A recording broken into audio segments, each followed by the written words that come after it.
Okay, so I want to make sure that I'm using a square paper.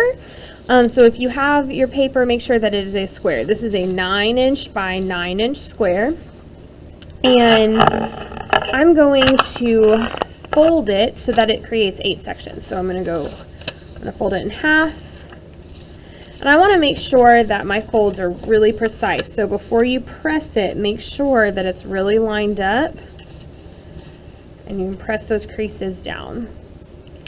Then what I'm going to do is open it back up, and I'm going to fold it diagonally so it makes a triangle like that. And then I'm going to do it the other way as well. So I get 8 nice sections. I'll show you what it looks like when I open it up. I want to make sure it's nice and lined up. Do you see how it's a little off? I want to make sure it's really tight. Press it. So when I open it up, I have 1, 2, 3, 4, 5, 6, 7, 8 sections.